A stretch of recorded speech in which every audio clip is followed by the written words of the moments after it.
There is a specific freedom that exists when you're 17, holding a brand new driver's license and sitting behind the wheel on a summer evening. Back in high school, my friends and I used that freedom for a very particular mission. We spent our free time driving around our suburban town, actively hunting for abandoned houses where we could throw parties away from prying eyes. A few dusty rooms and a secluded driveway made for a good candidate. But we were always holding out for the absolute jackpot, a place completely detached from the neighbors, with enough space to pack in dozens of people without drawing a noise complaint. And then I found what we thought was the mother lode. Right along my normal route home from work sat an undeveloped, massive shell of a home, complete with a sprawling piece of property stretching out in the back. I told one of my friends about it immediately. One night, right before we were supposed to go see a movie, I decided to take a quick detour to show him the property in person. We didn't think twice about pulling up to it. The entire thrill of exploring forgotten places relies on a single naive assumption that an unoccupied space is an unowned space. Since it was dusk, I had my headlights on. I turned the wheel and pulled directly into the front dirt driveway of the unfinished house, casting 2 bright beams of light across the exposed wooden framing. We barely even looked at the place. We sat there and parked for 10 seconds tops before I shifted back into reverse to head out to the main road. But the moment we pulled back out, a massive truck materialized right behind us. The driver flicked on his high beams, which flooded our rearview mirror with a blinding glare, riding incredibly close to our rear bumper.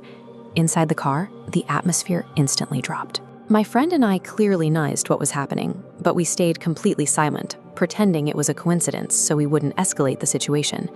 That silence is heavy. When someone actively threatens your space on the road, but holds back from making a move, they weaponize your own anticipation against you. Up ahead, the traffic light at the main road came into view. I signaled to turn right, thinking that once we merged into the flow of traffic, the truck would just pass us by and continue straight. Instead, the massive truck suddenly snapped out of its aggressive tailgating position, violently breaking away from our rear bumper. Rather than following me, the driver accelerated and sliced through the gas station lot on the corner. Bypassing the intersection entirely, he pulled out right in front of the exit, forming a T-bone block across my path and killing all our forward momentum. Before we could even process the stop, the driver's side door swung open, and this absolute hulk of a man stepped out into the street, walking straight toward us. The speed and spatial precision required for that cutoff suggests a practiced security maneuver, executed with the efficiency of someone used to clearing a perimeter. And then, an incredibly strange detail hit me. We were sitting at an intersection on a heavily trafficked main road, but in that specific moment, looking in every direction, there wasn't a single other car in sight. The man reached my door, and his heavy knuckles rap against the glass. I slowly rolled the window down. He leaned in and bluntly asked what exactly we were doing parked at that house. Panic took over, and I quickly lied, telling him we had just gotten turned around and were only using the driveway to make a U-turn. He didn't say a word at first. He just stood there, staring intently at both of us for a few long seconds. Then he cracked a wide smile, stepped back, and told us to get on our way. That house remains an unfinished shell to this day, never progressing past those exposed beams. Seeing it sit there, decades later, I still wonder who that man was actually working for and why he was so determined to guard a pile of rotting lumber.